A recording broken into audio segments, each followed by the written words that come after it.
Thank you so much for tuning in to another episode of the Kat Meyer Show, your new favorite podcast. We're here to educate you, entertain you, and most importantly, empower you. Shout out to my dad in heaven, Dr. Kenneth Meyer Sr., host of The Voice of the People. He would say, I love you enough to tell you the truth and respect you enough to give you the facts. So I'm a Christian, I'm a licensed attorney, I'm a published author, I'm a college professor, and I'm a soon-to-be certified health and life coach. I have a coaching business called Coach K. It's time to live your very best life, and that's what this podcast is about. I'm bringing to you guests and people in my world or new people that I've met that I want to introduce to you who are living their very best life, and I hope that it can inspire you to do the same. I hope that you enjoy this episode. Our guest is Miss Amber Hendrick. She is a very good friend of mine. We go way back to high school where we were fighting to have the highest GPA in the school. So hope you enjoy this episode. You can also find me on social media. I'm Catherine Myers on social media. You can find me at KR_Myers on TikTok, Instagram, and Catherine Myers on Facebook. So one of the questions was how you want me to introduce you. So how you want to introduce yourself? I don't know. How do I want to introduce myself? I just probably got on the show.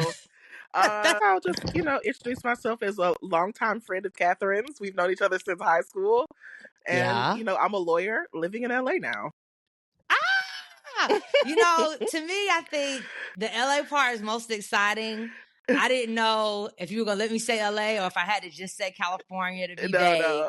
Yes, but I mean, living in LA is so cool. So let's just kind of start there with how do you go from South Carolina? I know you've been a lot of other places, but right before LA, you were in South Carolina. How do you go from East Side to West Coast like that?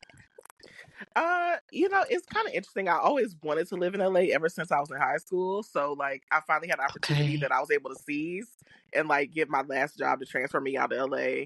I think the transition is kind of crazy though, because one, LA is crazy expensive. When I came out here to look for apartments for the first time, the apartments I was looking at were 5 times the rent of what I was paying in Columbia, South Carolina. Wait. Amber, we have never talked about this because I was going to ask you, because we've talked about this before, if you feel rich now. No, girl. But, okay. No. Okay. What? You said 5 times the rent? I was living in a 2-bedroom condo in Columbia, and I was probably getting a little kinfolk discount there anyway. But I was paying like $800 for 1,000 square feet in Columbia, and the apartments that I was looking at, when I wanted to get a 2-bedroom around here, the lowest I saw was $3,200. But that means you're making 5 times as much money out there. I wouldn't say so. I wouldn't say so. Oh my gosh. Okay, who was Kiki? She was talking about how she's been a millionaire since she was 12. Oh, was that Kiki Palmer? Yes, Kiki Palmer. And she said that even though she got $1 million, something like that, she's still going to pay $1,500 for rent. And I'm just like, in what city? Maybe Columbia. I'm like, where is the $1,500 apartment in LA? Okay, so I want to introduce you some more, if that's okay. So okay, let's hear the introduction. So I know you said lawyer. I know you said living in LA, but also you're a writer. We played basketball together. We did track and field together. We did. You're a speaker. You're an activist. You're a fashion stylist. Ooh, Catherine, you are really doing it. I know the people, the people want to know, right? And then on top of that, you are this I want to say free spirit, if you agree with that, but you're a naturalista. You have been in corporate America, but you have not been corporatized. So I feel like that's a huge accomplishment, especially in a world for me in the South. Well, thank you. Well, good. So with that said, I just want people to kind of know to put some respect on your name as you give some answers to these questions, right? This just ain't anybody on the show. This just ain't anybody answering these questions. But this is someone who is living her truth, living the dream. And, that's what I want people on this show to be inspired, because there's so many people who aren't doing that. Do you remember that movie Brown Sugar? Oh, yes. Yes. And Sanaa Lathan's character, I don't remember her name in that one, but I know she Monica from Love and Basketball. Yeah, correct. I think she was Sydney or something like that. Sydney, yes, thank you. She would start all her interviews with, "When did you fall in love with hip hop?" So I want to take that from the movie, and I want to ask you, when did you fall in love with yourself? Ooh, I think that's a hard question. I think maybe it's also something I'm kind of still working on. Okay. But I think I had this moment, I would like to say, like probably like 2015, 2016. I think it was the start of all this. So I had just come off of like a federal clerkship, which I thought was like supposed to catapult my career into something like great. I was going to leave South Carolina, go back to DC, live like a, city girl lifestyle as a big hotshot lawyer there. And then I found myself like really unemployed. Could not find work. I was going on interviews here and there. Was like maybe getting to like final places of that, but like wasn't getting anything. Got to the point where I was like literally like applying to work at the Amazon warehouse at the night shift so I could make like almost $11 an hour. And I'm very glad that someone there at the staffing place interviewed me and was like, they saw law school on my resume. I was like, "Oh, do you think you can answer phones here?" Absolutely. I think I make 25 cents more. Thank you very much. I'll gladly do that. So I found myself working at a call center, staffing people for the Amazon warehouse. And that was a job I had for some time until I made some other things work out. But I think it was like during that time I went on an interview for a job in Baltimore, and I was interviewing with I won't say anybody's name, but I was interviewing with a Black lady there who was like a very high powerful partner, and she was asking me, she was like, "Well, why do you think you haven't found a job yet?" And she was like, "I'm going to tell you why you haven't found a job yet." Don't say that crazy. And then she proceeds to basically tell me like, I wasn't going into the interviews lying enough to the people and like basically telling them like I wanted to be a partner and be there long term. I wasn't saying all the right things. And at that point, like I just felt like I was like so defeated after like months and months of like trying to find a job and like having worked at a call center, having gone through all this like this other stuff, like being unemployed, all this other kind of stuff, and I didn't expect to be. So like I was really on my last like emotional leg as a person. And so like she was just talking to me and I felt like the left side of my face like just droop down. I was like, "Oh my God, am I having a stroke?" Like, because I literally felt it just drop. Like I couldn't hold the smile anymore. Like I felt everything drop. I felt myself about to cry, and I did not want to cry in this interview. Like I was so embarrassed. So at that moment, it was just like a kind of like a breaking point for me. And it was just like, whatever you've been doing up to this point, whoever you thought you were supposed to be or what you decided to be or whatever, like whatever it is, it's not it's not going to cut it for moving forward. And I just feel like from that point on, I started slowly but surely, like it didn't happen immediately, like this stuff doesn't happen overnight, but I think from that point on, I just started slowly but surely like figuring out how to navigate a new way of being. And I think over the course of that, being open to more things, quitting some things, trying new things, like over the course of like, I guess almost 10 years at this point, like I'm getting into a place where I love myself, seeing how far I've come, even though I still have a long way to go. I think that's kind of helped me, fall in love with myself, so to speak. Yes. I mean, that is beautiful and so vulnerable and so real. And just to kind of give the listeners context, like you had all the grades, you had all the awards, like you could go to any college that you wanted to, like you've just experienced success. Was that your first time having a plan and it didn't work for you? So it wasn't the first time having something that didn't work, but I think it was probably the first time like as an adult that where I felt like I was really on my own. I didn't have as much of a safety net where like I had this plan and I thought it was just supposed to go, upward from there. Like it was to the point, I think I've talked about this before or written it somewhere, where I was on the verge multiple times, like going to sell blood plasma. Like my pride wouldn't let me go do it. But every day I got in the car, I pulled all the paperwork, like I'm gonna go down to the clinic and sell this blood plasma. I just couldn't go do it. But like, but that was like really the struggle that I was feeling at that time. And I think it was just like, there was like embarrassment too, because I think there's like a little bit of elitism in that, and I can admit it. Like I had to get over myself too. Like it's life. Like things happen. There's ups and downs, but I think that's a part of the struggle for me too. Oh, okay. And when I was in a financially insecure space, I did DoorDash for a day. And I did feel embarrassed about it. And you could call it elite or whatever, but there's certain things that I've done and certain sacrifices that I've made in my life, so I don't have to do DoorDash. And I'm sorry if that offends anybody. But in a day, guess how much money I made? How much? $50, and 20 of that was from a generous tip. So $30 in 8 freaking hours is 4 cents an hour. Yeah. So, can you tell me about your self-care routine? And I feel like I already know some of it. Girl, I don't know if I really have a routine. I'm trying to get into one. What? Yeah, I don't really have a routine anymore. No. I think that's... There was this one Saturday. You had all these appointments. Do you remember? Oh. That's not every week, girl. That's like, every quarter or something, I might get a massage or like facial and stuff like that. Yeah.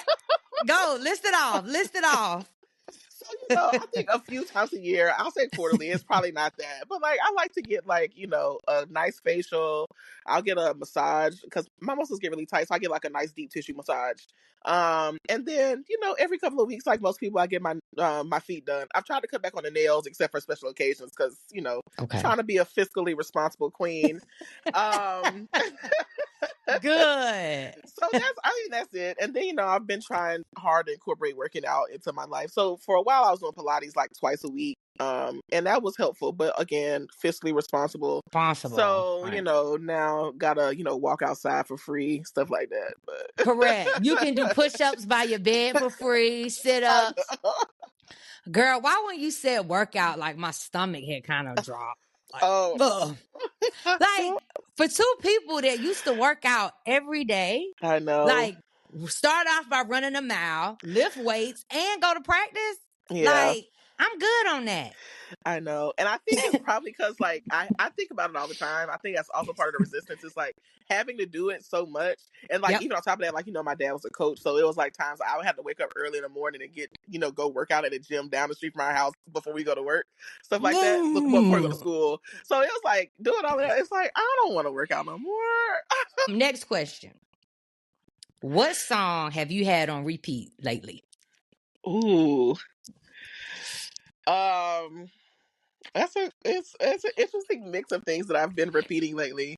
So more recently, so full disclosure, one of my best friends who I live with is like a Broadway, like she loves show tunes.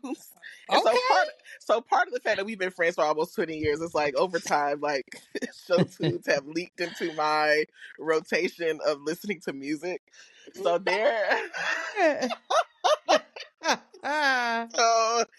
So the most recent song that I've had to repeat because it's a little emo and I kind of love it. It's a song by Sondheim and it's called Losing My Mind. And it's really like about, missing love, losing out on love, stuff like that. So that's one song that I had to repeat. And another song that I've been repeating, another song that I repeated before that was Mutt by Leon Thomas.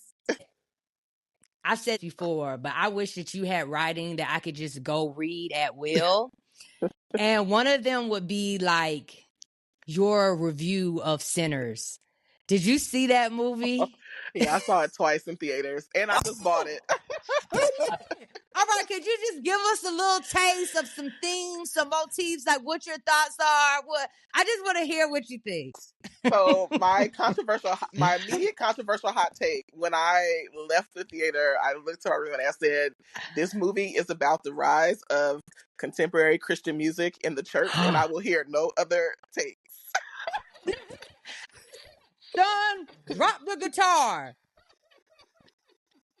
Right? You done danced with the devil. You done tasted things. I gotta edit my own. I gotta edit my own podcast at this point. That You was are the most killing me. important part of that movie. I never forget that part. I can't take you. I can't. But yes, that was my hot take. Yes. It's like the rise of like this watered down Christian music, the move away from gospel, the infiltration into the art to the church of that music. That is what my hot take of the movie is about. Okay. Obviously, I think it was about something a little bit broader than that, but that Okay. is No, I my love hot it. take.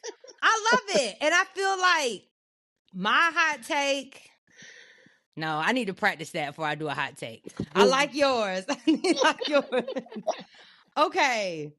This is what I want to know. What relationship advice would you give your younger self? Oh, what relationship advice would I give my younger self?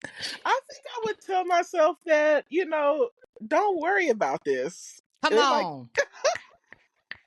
That's the YN. sorry. Okay, so relationship advice I give my younger self.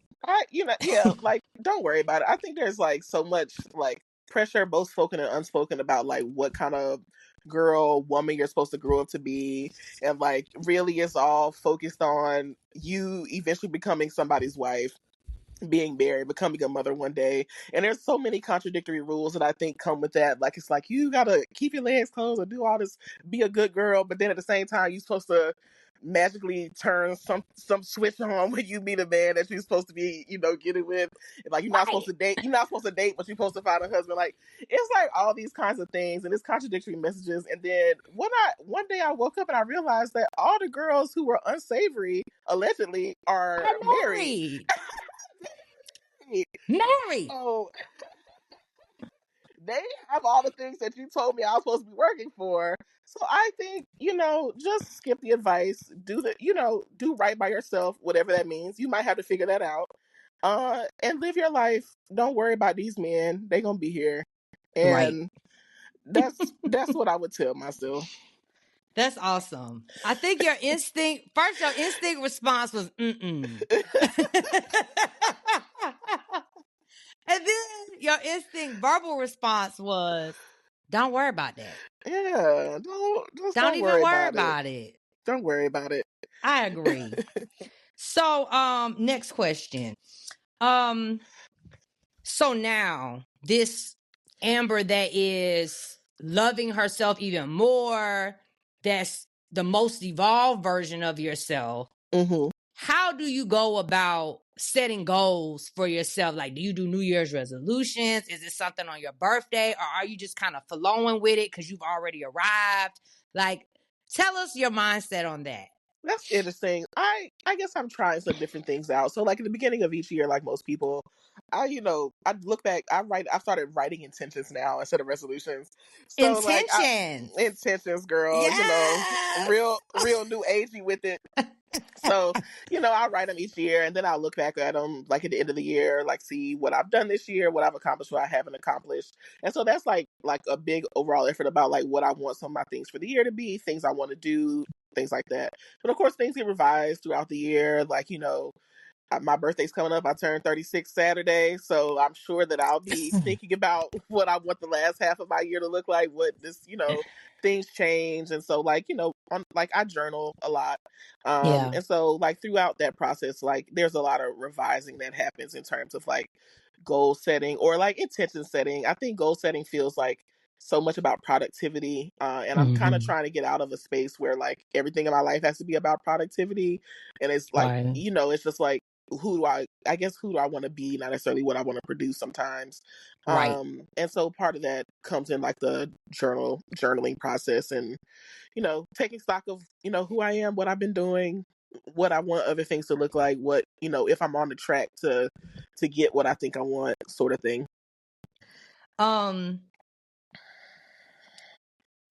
when you experience self-doubt or fear, what do you do, say, or practice to empower yourself? Mhm. That's a good question. I think sometimes, I guess there's a mix of things. So, like, I have been in therapy, off and on for like 6 years. So, some of that, I Okay. guess it depends on, well, probably more than six at this point. But, like, but some of that kind of depends on, like, what the specific situation is. Maybe I'll, like, want to talk it out with someone who's, like, more objective about who I am than I am, or my friends might be. And so, like, Right. talk through those things. Sometimes you just talk to people who know you. I think, like, sometimes talking to friends, like, there's a lot of things I think about myself. I have a lot of, if I experience doubt about myself, and then hearing about myself through the eyes of my friends and people who know me are like, oh, y'all think I'm great. That's crazy. And so, like, but Right. it does help you. It helps you think differently about yourself in a situation. And then also, like I said, I do a lot of journaling, reflecting. I do pray. I think my relationship with God now is a bit different than what it had been historically, or what I've been trained, raised to Mm-hmm. have a relationship with Him. But do pray, do a lot of reflection, journaling, talking to people who know me, sometimes therapy. And so I think through a mix of those things, you kind of can get a picture, like drawing on all those different sources of, like, for the most part, what I think I come away with is like, oh, most of the time, like, I've been in this situation before, or a situation before that's similar to this, and I've managed to overcome it, come out of it, whatever the case may be. And so, like, I know that I can do it again. Or this thing is really hard, and I don't know what it's going to be, but my new phrase now is that life is a contact sport. Um, Yes. Yes. and so it's like, this is the part where I'm experiencing the contact, and I don't know what it's going to turn out to be, but I'm still here. I'm going to put one foot in front of the other. And if anything else was to be a lesson, it could be something really great. We don't know. Just kind of like stay tuned. And I've tried to, Yeah. like, kind of take that attitude towards things. So That's those are awesome. my different postures towards self doubt. Mm-hmm. But now what I'm kind of latching on to is decentering things. Mm-hmm. So I know you don't believe me, but I'm decentering men or romantic Okay. relationships in my life. Okay. Okay. Right. So we've And what does had that look this. like for you? Right, exactly. So for example, if me and you went out to brunch, or like Mm-hmm. hanging out on this podcast right now, I didn't bring up romantic relationships now. I only asked Mm-hmm. you one question. It was about what advice you would give yourself. Mm-hmm. Mm-hmm. And so, like, if we were hanging out, instead of me talking about who I'm interested in, like who I'm dating, or, what my life would look like around a relationship, I focus on talking about other things I enjoy, which is like Mm-hmm. 500 million other things. Mm-hmm. So that's one thing, decenter romantic relationships. Mm-hmm. I've also I'm trying to Mm-hmm. decenter eating as a social event. Oh my goodness, I love So, both of these things. because what happens is, I want to see you, I want to see this friend and that friend and a mentor and a mentee. And if we're all doing dinner and lunch and breakfast, I'm like overeating. I know I am, because I'm excited, I'm talking, I'm happy. So when I went to see my brother down in Charleston, Mm-hmm. I was like, I want to decenter eating. So What did he his say, child? wife accommodated me. Mm-hmm. So what she did was, we planned to go to this beautiful park, Mm-hmm. but we still had to eat. Yeah. But the main thing was the park. So we did eat. I did invite some other friends. We had a nice little brunch. But then our main activity was the park and walking and talking. Mm-hmm. I done talked so long, honey, I forgot what I was about to ask you. Oh, well, I will like to comment on this and say that I like both of these efforts, because two Okay. things I've been thinking about recently. One, the decentering relationship thing is, like, recently, like, you go out with your friends, and, like, every conversation, you're like, God damn, sorry for cussing on your podcast. Like, we talk about men Men again. again? I'm so tired of talking about them. I So know. it's like, I think it's like, it's like you're meeting women that you are, like, building friendships with, and it's just like such an easy topic to talk about. It's what we talk about on the internet, and I get so tired of internet conversations about that. Oh, I will oh, not derail this conversation, but so oh. I applaud those efforts, and it's like, you stop talking about it, he's like, dang, well, I need to be more interesting, because what else do I talk about if I'm not spending my time talking about them, which I applaud. So I'm glad that you're on that journey. And then the Yes. other thing is last year in August, I did this, it's not supposed to be a diet, but basically it is. It's like Whole30 where you cut out like all this stuff because it's like an elimination diet trying to figure out like, stuff going on in my stomach and stuff like that or whatever. So I basically cut out like every single food group except like meat, certain vegetables. I could only drink water. Like I could eat like potatoes and sweet potatoes, and that's really like it. Okay. And then I just found out that during that 30 days though, because it was like a 30 plus days, and then you're supposed to like reintroduce foods. But it's like, what am I supposed to do with my friends? Like if I'm not going to eat and grab drinks. Exactly. So what have you done? Girl, I just didn't see nobody. Like I'm at the house.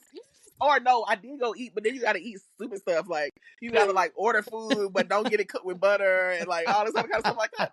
And it's like LA, so people are used to it, but it's so annoying. So I think, I think like what you're doing, and like I probably need to try it more because I do need to stop drinking. That's the thing I've learned recently through blood work. Really? Yeah, Dang. yeah. I gotta cut alcohol after my birthday though. I'm not cutting out before.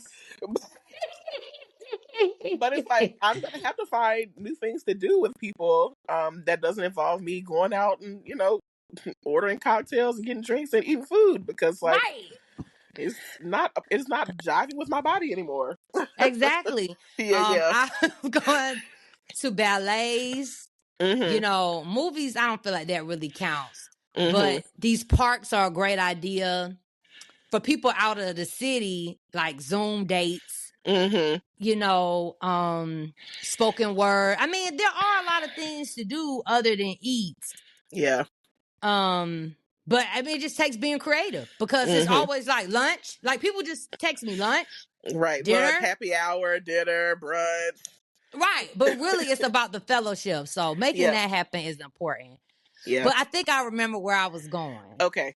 So I've also been on a journey of decentering my career.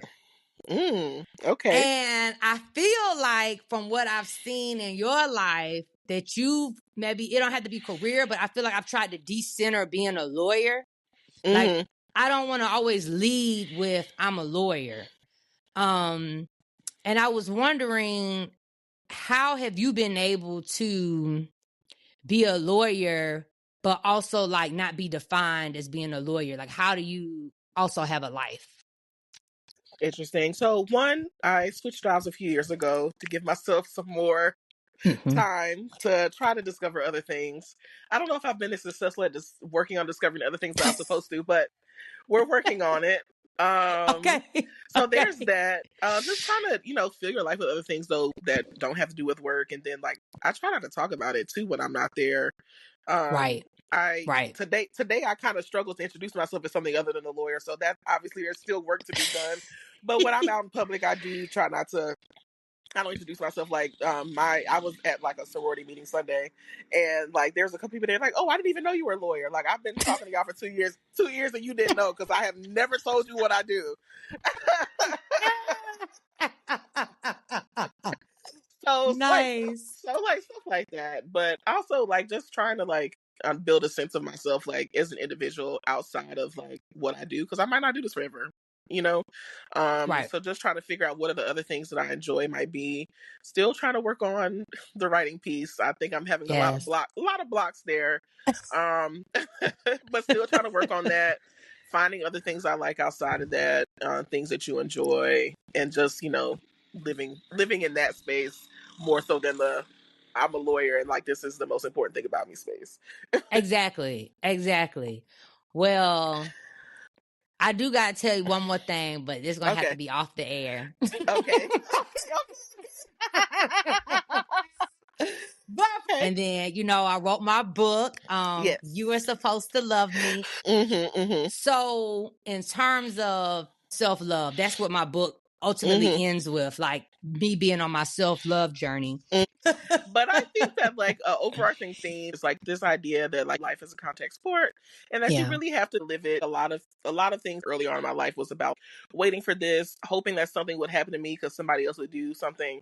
And now I'm just more in a space of like it's my responsibility to take the next steps for the things I want to do and to live the life that I want to live and make those choices. There's not going to be any magic beam that's going to come down and like instill me with the character traits that I need. I have to just acquire them. Yes. And it's hard. I've had to do stuff that I feel like is scary to me, overcome some fears or some preconceived notions.